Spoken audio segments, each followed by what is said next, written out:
Welcome, Leo, Virgo, Cusp, to your Astro Dice reading for July. Okay, guys, let's get in here. Okay, for those of you who are new, this is where I take astrology with tarot, make a small horoscope for the month using only one of the 12 houses. So let's get into this reading and see what is going on with you. Best message, best house for Leo, Virgo. Let's see what we got here, guys. Okay. Got some Virgo energy coming out into the 8th house. Venus. Wow. Got some Venus energy. Okay. A lot of Earth going on here. Okay, since Virgo is already your sign, right? I'm going to bring out some of your energy. Let's see what we got here. Venus. Planet of love, value, and attraction. Desires, beauty, and success. Okay, going straight into this Virgo energy over here. Some of your own energy. The energy around you is dutiful, hesitant, humble, with a discriminating, diligent and painstaking air. It's also highly critical, sign, analytical, precise, right? I just feel with Venus coming in with this Virgo, it's a kind of a powerhouse. Intimacy, shared wealth with this 8th house coming in.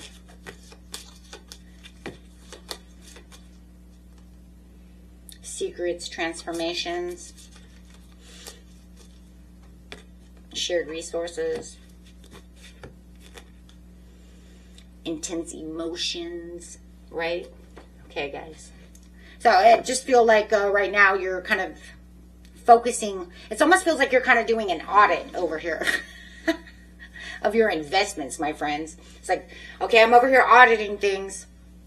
You're redefining deep psychological bonds with people, clearing out debts to maximize your personal power. It's all about power over here with that Venus energy there. It's almost like, okay, let's see what's going on. Okay.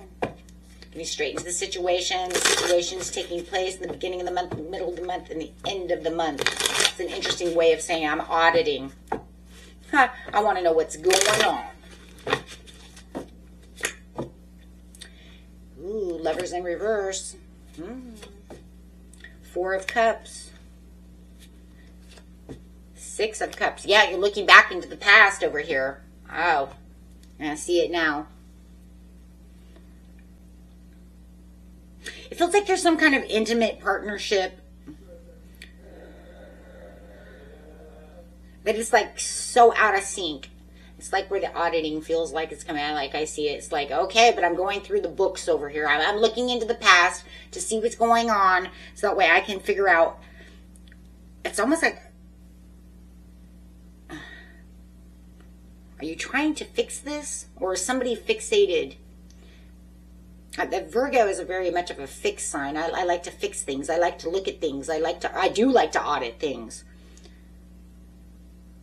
Being that we're still in Mercury Retrograde too, and guys, until the 23rd, it could be that you're kind of finding yourself feeling bored. You could also be kind of turning up your nose towards someone who is coming. It's kind of interesting. It just feels like you're kind of like snubbing someone off. You're looking back into the past, and maybe this person's trying to come back, and you're realizing, no, I don't want that, because we're not in sync to each other. We're not aligned with each other. I don't really want to take you back. Kind of bore me. It feels like you have some kind of new opportunity, but the past keeps coming back. It could even be that you're fixated on a past connection, some kind of childhood memory. Maybe you don't want the new opportunity because, he is holding the cup over here. So it's either that you're getting ready to grab a new opportunity, but no matter what, you're still looking back at the past. Oh, man.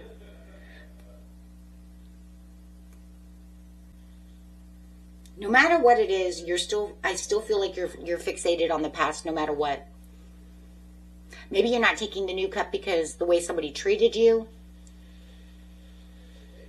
Or maybe they want to give you this new opportunity. Take it how it resonates. Or you want to take this new opportunity and you're like, no way, because I remember how you treated me then. I'm not doing that. It's going to be different for everyone.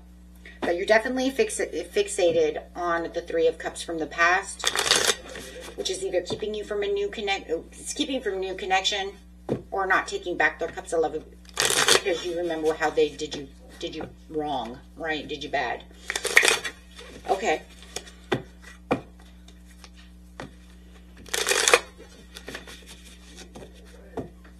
Let's see over here, going straight to the mid-month. Six of Wands in reverse. Five of Pentacles. Yeah, out in the cold. Five of Pentacles, the Star. You guys could be dealing with a water sign or another earth sign. Taurus, Virgo, Capricorn. You could be dealing with a Cancer, Scorpio, Pisces.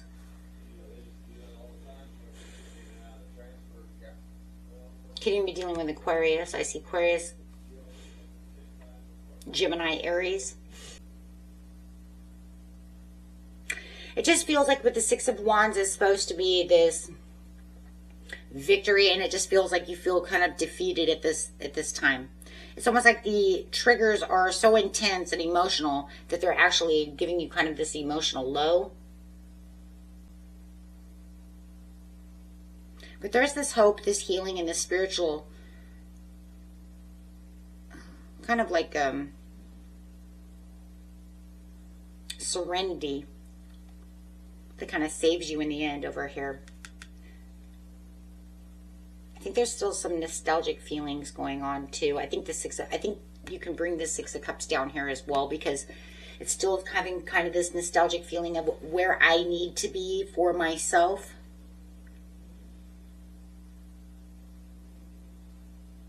Because it's kind of like saying, like, right when you feel like you're kind of out in the cold, this like brilliant star comes out of nowhere, right out of the darkness. It could be another person. It could be an Aquarius coming out. It could be another person coming out. Some kind of opportunity. Something's coming out to make you feel better, feel hopeful, healing. I still feel it's another person.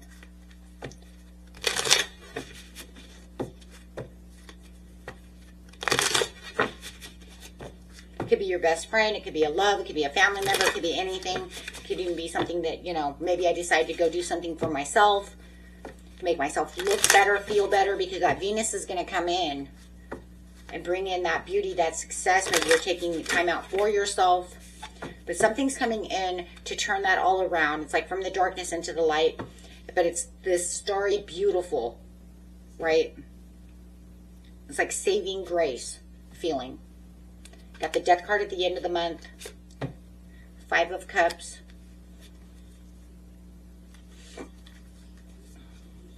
Ten of Cups. Well, that's a very interesting way of looking at that. Let's grab a clarifier on that. I just need a clarifier on this one.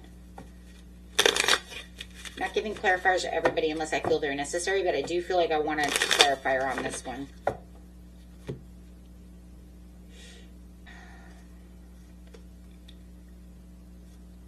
Do have the King of Swords coming out with the Seven of Swords. Interesting. To the Knight of Swords. They're all swords. You guys could be definitely dealing, whether you're dealing right now with this or this is the person coming in who is the Star, which could literally be an Aquarius. Because the King of Spades is an Aquarius energy. So I'm going to say for some of you, this Aquarius is coming in.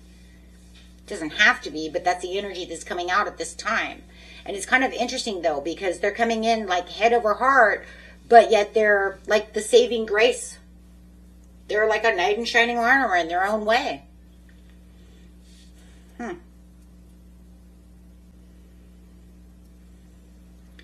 Yeah, because then you have the Seven of Swords over here. You have the Five of Cups. You got to look behind you. To the Ten of Cups. That's crazy. See, I'm telling you. Yeah, I just see this person rushing in. I mean, because you're initiating this total, absolute death. Let go. You've thought about it. You know what you're going to do. You're just like, I'm done with that person or this understanding. I still think it's a person because of the Lovers. You're like, I'm done. I'm done with that. You may even have a choice between these two, however you want, but it's like saying, I didn't want to pick that. But in the end, it feels like you picked the Ace of Cups, which is this King of Swords, who is coming in as the star of the show. Because it's saying you're using, this person uses some kind of sharp logic, but they're not showing super emotions towards this situation. It's kind of like, here I am, knight in shining armor, let's go, but I'm going to be logical with you about this situation, right? So they're not really showing much emotion, but it's more about logic, right? But they're like this authority, right? It's kind of like cutting to the chase energy.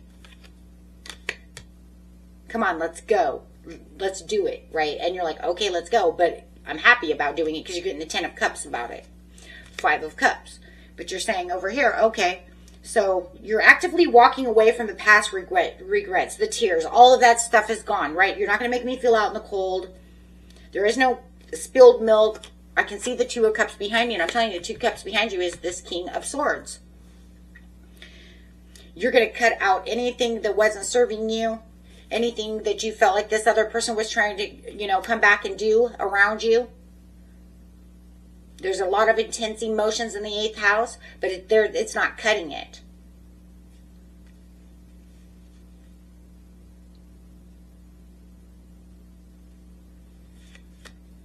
You could feel like this person has lied and betrayed you in the past, operating shit behind your back, whatever it was, and you're just like, the more you thought about it, the more you're like, no, I'm not doing that. So I'm taking off over here with the King of Spades. Well, it's spades in this one, guys, because it's spades, so.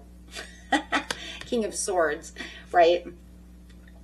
But then it's like the King of Swords is still the Knight of Swords, okay? Because no matter what, it's like he's coming in or she's coming in to help you clean up all these intense emotions. That's why it's so important with the star. They're helping you come in, whether it's a friend, a lover, whoever this person is, for the emotional bliss, the happiness, the true soul fulfillment, the Two of Cups behind them. Yeah. And it's like you're rushing in at this like lightning speed, and here they come. That's really fast energy. They're like, don't worry about it. Here we're going to do this. I'm moving in as this new protector, this friend, this new love. I'm going to help you clean up this mess. This person's not going to do this to you anymore. This is such a Mercury retrograde reading. Coming back from the past.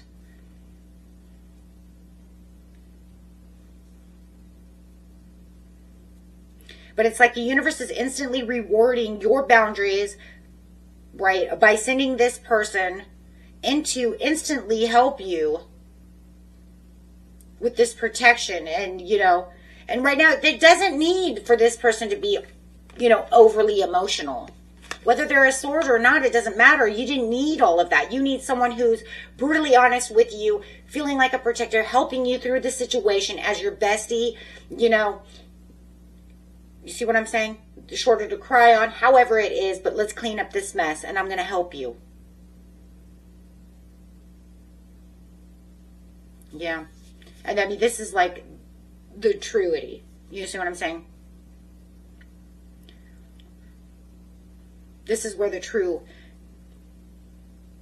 friendship, the true love, that's what true is, right? It doesn't always have to be. You don't want somebody walking in, oh my God, I'm so sorry, my friend, crying. No, I need somebody to kind of whip me into gear and say, come on, I got your back. Let's do this. For a lot of you, it literally could be a best friend. But for a lot of you, I do feel like it's a new love though, too. And it could be 2 in 1. Maybe you have the new love, and maybe this is your best friend coming in like, hey, look, girl, You know, you got the King of Swords over here. He's helping you out. He's doing what he's supposed to do. I'm going to help you get through this. So, I mean, it could even be two other people. But no matter what's going on, this is all coming together so beautiful.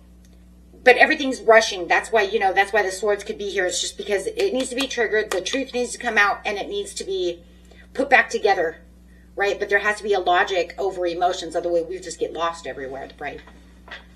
So that's a beautiful reading, my friends. Until next time, peace and love. Bye-bye.